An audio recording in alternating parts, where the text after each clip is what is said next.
భౌతిక దాడులేంటి? 'Big boss' season 7 runner అయిన అమర్‌దీప్‌ని, అతని ఫ్యామిలీని తరిమి తరిమి కొట్టారు పల్లవి ప్రశాంత్ ఫ్యాన్స్. అల్లరి మూకల గుంపు అతని కారుపై ఒక్కసారిగా కారుపై దాడి చేసింది. అందులో మహిళలున్నారని కూడా చూడలేదు. ముందు నుంచి, వెనక నుంచి కార్‌ని ధ్వంసం చేస్తూ సైకోలుగా ప్రవర్తించారు కొందరు. ఈ రచ్చేంది బిగ్ బాస్? హౌస్ నుంచి బయటికి రాగానే ఈ రచ్చేంటట? ఆదివారం రాత్రి అన్నపూర్ణ స్టూడియోస్ దగ్గర హంగామా చూస్తే ఎవ్వరైనా ఈ మాటే అంటారు. హైదరాబాద్ లోని అన్నపూర్ణ స్టూడియోస్ వద్ద రచ్చరచ్చ చేశారు పల్లవి ప్రశాంత్, అమర్దీప్ల అభిమానులు. రెండు వర్గాలుగా విడిపోయి వీళ్ళంతా వాగ్వాదానికి దిగారు. మాటా పెరిగి అది కొట్లాట వరకు వెళ్ళింది. ఈ క్రమంలోనే కొందరు ఆర్టీసీ బస్సుతో పాటు మరికొన్ని వాహనాలపైన దాడికి దిగారు. సమాచారం అందుకున్న పోలీసులు వెంటనే స్పాట్ కి చేరుకుని లాఠీచార్జ్ చేసి అభిమానుల్ని చెదరగొట్టారు.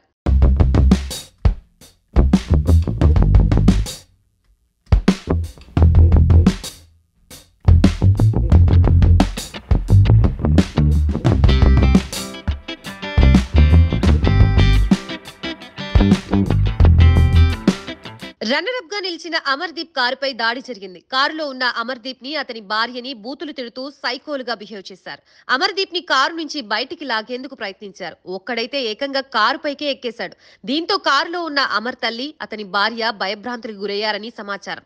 హౌస్ లో ఉన్న సమయంలో అమర్దీప్, పల్లవి ప్రశాంత్ మధ్య జరిగిన కొన్ని సంఘటనలే ఈ ఉద్రిక్తతలకు కారణంగా చెప్తున్నారు.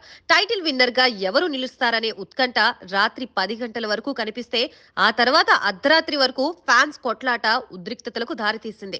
గొడవకు సంబంధించిన విజువల్స్ సామాజిక మాధ్యమాల్లో వైరల్ అవుతున్నాయి. ఇరువురి అభిమానుల చర్యలపై పలువురు సిటిజన్స్ ఆగ్రహం వ్యక్తం చేస్తున్నారు, మండిపడుతున్నారు. అసలు ఎమోషన్స్ రెచ్చగొట్టే బిగ్ బాస్ షోనే రద్దు చేయాలని మరికొందరు డిమాండ్ చేస్తున్నారు.